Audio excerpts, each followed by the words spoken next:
Bonjour à tous, depuis peu, GWCF s'est équipé d'un progiciel spécialisé qui permet de fiabiliser l'activité de la société et de professionnaliser un peu plus notre offre.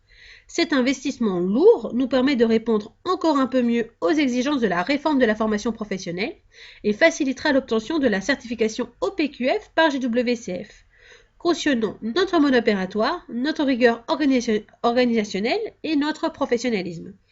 Seuls les organismes structurés peuvent désormais se projeter positivement dans l'avenir. JWCF investit pour en faire partie. Nous vous adresserons progressivement plusieurs tutoriels vous expliquant les différentes fonctionnalités de ce progiciel et les bénéfices et utilités que vous pourrez en extraire dans vos missions de formateur. Ce progiciel se nomme Back-Office et nous le qualifierons désormais ainsi entre nous. Vous pouvez aisément le visualiser en haut à droite de la page d'accueil du site internet, ici, Back-Office. Alors, pour commencer, la cellule pédagogique vous avait attribué un identifiant et un mot de passe pour vous permettre d'accéder à la plateforme. Veuillez noter que ceux-ci sont exactement les mêmes que ceux qui vous permettent d'accéder à notre intranet, mais sans le tiret. C'est pour vous permettre de vous en rappeler plus facilement. Donc, vous allez recevoir un mail comme ceci avec ces identifiants. Pour accéder à la plateforme, vous entrez sur notre site internet, vous cliquez en haut à droite sur Back-Office. Une fois sur le site, vous choisissez la version anglaise ou la version française. Donc moi, je vous montre ici la version française, mais la version anglaise est absolument identique.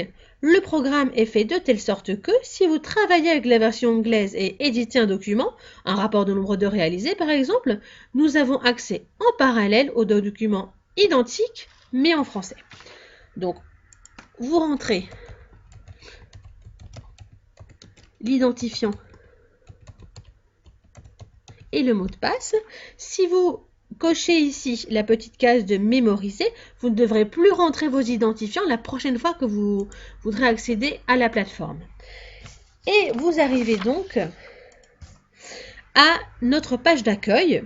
Donc comme vous voyez, il y a plusieurs onglets qui se rapportent à l'organisation et au suivi des formations que vous réalisez pour le compte de JWCF. Donc à partir de cet écran, vous pouvez soit consulter des documents. Donc par exemple, dans le bilan initial, vous pourrez consulter des bilans initiaux, des diagnostics de besoins, des tests de niveau. Vous pouvez, dans questionnaire stagiaire, consulter les questionnaires de satisfaction de vos stagiaires. Dans l'onglet stagiaire, vous pouvez visualiser tous les documents qui sont relatifs et personnels à chaque stagiaire. Dans statistiques et reporting, vous pourrez avoir la liste des conventions actives, inactives et les conventions pour lesquelles vous n'avez pas encore saisi d'heures. Dans le menu rapport de stage, vous trouverez les bilans intermédiaires et les bilans finaux des stagiaires. Alors attention, l'onglet options ici ne vous sert pas et est réservé à JWCF. À partir de cette interface, vous pourrez aussi éditer des documents. Par exemple, vous pouvez éditer votre emploi du temps et votre calendrier, ici dans le planning des cours. Et vous pouvez, ici dans le menu de suivi des heures, vous pourrez éditer vos relevés d'heures et vos suivis pédagogiques. Voilà pour ce premier tutoriel. On se retrouve bientôt pour un deuxième tutoriel.